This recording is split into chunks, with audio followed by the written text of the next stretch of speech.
बुंदेलो हर बोलो के मुँह हमने सुनी कहानी थी, खूब लड़ी मर्दानी वो तो झांसी वाली रानी थी। आदाब, नमस्कार, सत श्री अकाल, अस्सलामु अलैकुम, जय हिंद, जय भारत। यावर हुसैन आप सभी नाजरीनों का यूट्यूब चैनल अजीम हस्तियाँ की तरफ से तहे दिल से इस्तकबाल करता है और दुआ करता हूँ आप सब लोग खैरियत से होंगे और आप सभी लोगों की दुआओं से मैं भी खैरियत से हूँ। आज हम आपके सामने एक और हस्ती से रूबरू कराने जा रहे हैं, वो भी हमारे भारत की फ्रीडम फाइटर रह चुकी हैं। उनका नाम है झांसी की रानी, रानी लक्ष्मीबाई। झांसी रियासत की मलका और आखिरी हुक्मरान जिसने 21 नवंबर 1853 से 18 जून 1858 तक हुकूमत की। झांसी की रानी ग़ालिबन 19 नवंबर 1828 को वाराणसी में एक हिंदू ब्राह्मण के घर में पैदा हुई।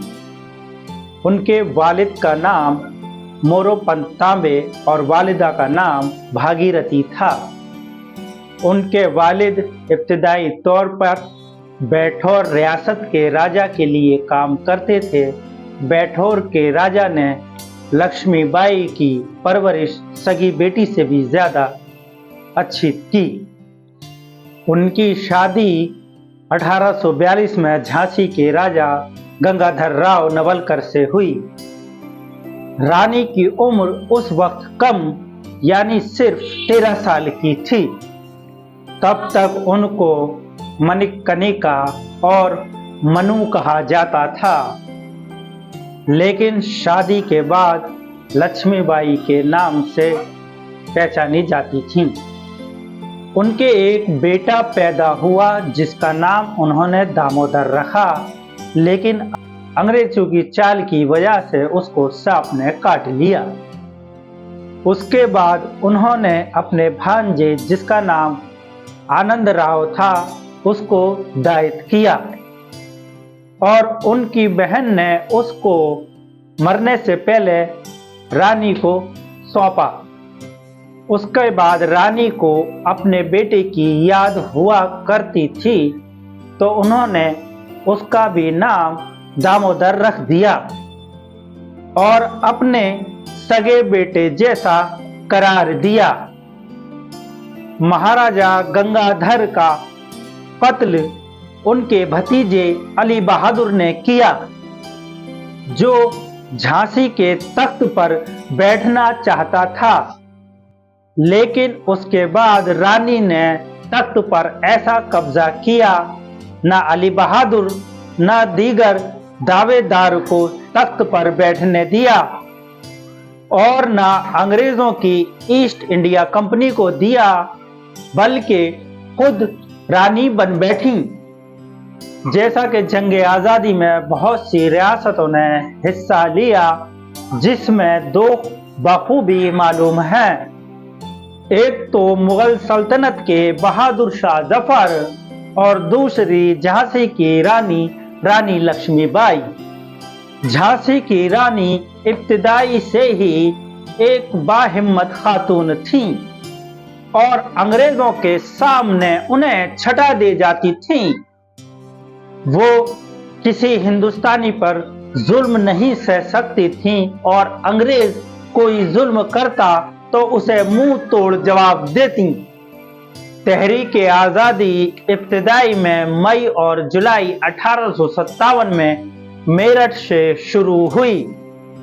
असल में इस तहरीक को असल उर्फ जब मिला जब अंग्रेजों की फौज में मौजूद हजारों हिंदुस्तानियों ने गाय और खंजीर के चर्बी से बने कारतूस इस्तेमाल करने से बिल्कुल मना कर दिया, क्योंकि मुसलमान खंजीर को मलाऊन और हिंदू गाय को बाबरकत समझते हैं। लिहाजा दोनों के लिए ये जायज न था कि वो ऐसे कारतूस इस्तेमाल करते। रानी लक्ष्मीबाई के झांसी पर फिरंगियों ने जब हमला किया तो उसमें कई वाकयात पेश आए। रानी लक्ष्मीबाई ने उस वक्त अंग्रेजों से मुकाबला किया। कुछ दिन ये हमला जारी रहा। उसके बाद राम दलहाजू नाम का जो वजीर था रानी लक्ष्मी का, रानी लक्ष्मी ने उसको एक द्वार पर खड़ा किया और उसे ये जिम्मेदारी दी गई कि इस द्वार की वो हिफाजत करे। मगर वो नमक हरामी कर बैठा और अंग्रेजों का साथ दिया।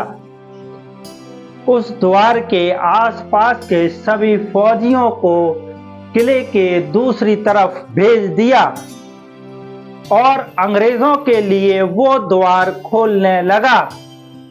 उसके बाद उसकी एक वफादार बचपन की बांधी काशी ने उसे द्वार खोलने से रोका तो उसे भी कत्ल कर दिया। झांसी की रानी को पता चला तो वो फौरन उस द्वार की तरफ दौड़ पड़ी अंग्रेजों को रोकने, मगर तब तक अंग्रेज अंदर दाखिल हो चुके थे। रानी की अफवाज ने अंग्रेजों का मुकाबला किया, मगर अंग्रेजों की फौज रानी की फौज से 20 गुना ज्यादा थी। इसलिए उसमें रानी के पास भाग निकलने के अलावा कोई राह न बची और मजबूरन रानी महल से जाने लगी। उस वक्त अंग्रेजों ने उन्हें पूरे तौर पर घेर लिया था, लेकिन रानी एक जाबाज थी।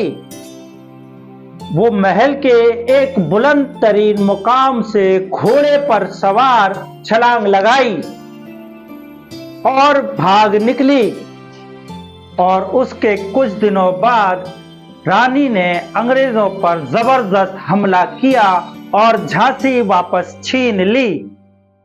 और फिर रानी ने दर बदर जा जाकर लोगों को अंग्रेजों के खिलाफ आग फैलानी शुरू कर दी और इस तरह आखिरकार आजादी जंगे हिंद 1857 दरपेश हुआ, जिसमें रानी और उनके अफवाज के साथ कई और रियासतों ने हिस्सा लिया। और फिर जब जंगे आज़ादी की तहरीक जारी हुई तो रानी ने भी अंग्रेजों का सामना किया। जंग के दौरान बेशुमार अंग्रेजों को मौत के घाट उतारा। उसके बाद किसी फौजी ने मैदान जंग में रानी के सर पर तलवार से वार किया, जिसके नतीजे में वो जख्मी हुई और मैदान से एक बियाबान जगह गईं। कहा जाता है कि वहां रानी ने एक बुजुर्ग को देखा और उनसे कहा कि उनको मरने के बाद इस तरह जलाए कि उनका जिस्म मरने के बाद भी अंग्रेजों के हाथ न आए, जैसा कि जिंदगी में भी कभी अंग्रेजों के हाथ न आई। उस फकीर ने रानी को जलाया और किसी को कोई खबर ना हुई कि रानी का जिस्म कहाँ गया। वो इस काम से अंग्रेजों को ये पैगाम देना चाहती थीं कि अंग्रेज रानी को ना जिंदगी में पकड़ सके और ना मौत के बाद। इस तरह रानी के बाद हिंदुस्तान में आज़ादी का बर्पा पैदा हो गया, जिसके नतीजे में 90 साल बाद आज़ाद पाकिस्तान और भारत वजूद में आए। आज भी रानी को भारत में मल्लिक खातून का दर्जा हासिल है। रानी को मुसलमानों के साथ भी अच्छा सलूक और मोहब्बत थी। रानी मुसलमान और हिंदुओं को बराबर समझा करती थीं और उनको यकसा हुकूक देती थीं, और यही वजह है कि मुसलमानों के दिलों में भी रानी ने एक मुकाम पैदा किया। वो मुसलमानों को मसाजिद वगैरह के लिए भी जगह दिया करती थीं। बुंदेलो हर बोलो के मुंह हमने सुनी कहानी थी, खूब लड़ी मर्दानी वो तो झांसी वाली रानी थी। नाज़रीन हजरात, आपके सामने आज मैंने पेश किया है झांसी की रानी का किस्सा, जो हमारे भारत के लिए जंग आज़ादी गदर में अहम किरदार अदा किया था। तो नाज़रीन हजरात, आप सभी लोगों का बहुत बहुत शुक्रिया है कि आप मेरे प्रोग्राम को बड़े गौर व फिक्र के साथ देखते हैं और मुझे कमेंट करते हैं, जिससे मुझे हौसला अफजाई मिलती है। तो मैं आपके लिए वीडियो बना करके लाता हूं। मेरे चैनल की तरफ से, अजीम हस्तिया की तरफ से और यावर हुसैन की तरफ से, हमारे चैनल की टीम की तरफ से आप सभी लोगों का बहुत बहुत शुक्रिया है। मेरे कमेंट करने वालों में डॉक्टर आलम, बब्बू कुरैशी, आदिल सैफी, आसिफ अलवी, अरशद हुसैन, अरशद अली, माहिरा ट्रेडर्स, ये सब लोग मुझे कमेंट करते हैं। गजाला मिर्ज़ा, अकबर मिर्ज़ा, जुबैर मिर्ज़ा, अजहर, अफनान, फिदार खान, ये सब लोग मुझे कमेंट करते हैं। तो मुझे बहुत खुशी होती है और मैं आप सभी लोगों के लिए वीडियो बनाता हूं। आप सभी लोगों का बहुत बहुत शुक्रिया। अस्सलाम वालेकुम। जय हिंद, जय भारत।